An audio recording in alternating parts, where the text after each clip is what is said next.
میانی صاحب روڈ سے جب آپ گزر رہے ہوتے ہیں تو بالکل جو ہے سامنے ہی میانی صاحب قبرستان کے جو مین دیوار ہے روڈ کے پاس ہی، وہاں پر جو ہے آپ کو واصف علی واصف صاحب کا مزار جو ہے وہ دیکھنے کو نظر آ جاتا ہے۔ میرے عقب میں جو ہے وہ اس وقت میں واصف صاحب کے مزار پہ پہنچ چکا ہوں۔ واصف علی واصف 15 جنوری 1929 کو شاہ پور خوشاب میں پیدا ہوئے۔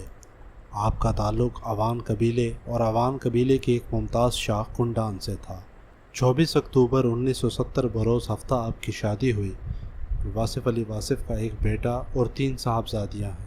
1962 کی بات ہے کہ جب کالج میں باقاعدگی سے لنگر چلتا تھا، اور خاص بات یہ تھی کہ طالب علموں کے علاوہ ہر آنے جانے والے شخص کو بھی چائے پیش کی جاتی، اور آپ اکثر ان کے ساتھ چائے نوشی میں شریک ہو جایا کرتے۔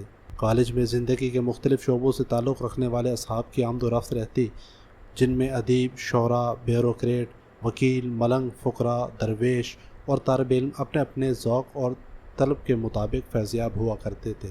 آپ نے انسانیت کی خدمت اور عالمگیر بھائی چارے کا درس دیا۔ آپ کی علمی، ادبی اور دینی خدمات لازوال ہیں۔ آپ نے منکرات سے پاک تصوف کو رواج دیا، جس کی بنیاد شریعت کی پاسداری اور انسانیت کی خدمت پہ تھی۔ آپ کے اہم موضوعات میں پاکستان، تصوف اور عالمگیر انسانیت کا پیغام شامل ہیں۔ آپ کی تصانیف قطرہ قطرہ کلثم، حرف حرف حقیقت، دل دریا سمندر، بات سے بات، گمنام ادیب، مکالمہ، ذکر حبیب، دریچے گفتگو، انگریزی کتب اور شاعری میں شب چراغ، بھرے بھڑولے، پنجابی شاعری شامل ہیں۔ واصف علی واصف 18 جنوری 1993 کے سپہر کو لاہور میں وفات پا گئے، اور لاہور ہی میں میانی صاحب کے قبرستان میں آپ کا مزار مبارک موجود ہے۔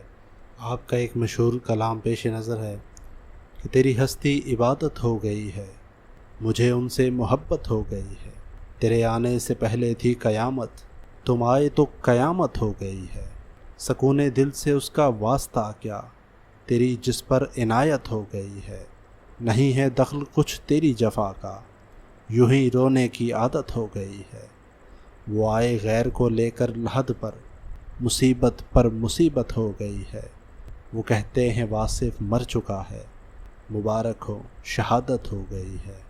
امام الانبیاء سے کوئی عرفہ ہے نہ آلہ ہے، بس ان سے برتر و بالا مقام حق تعالی ہے۔ یہاں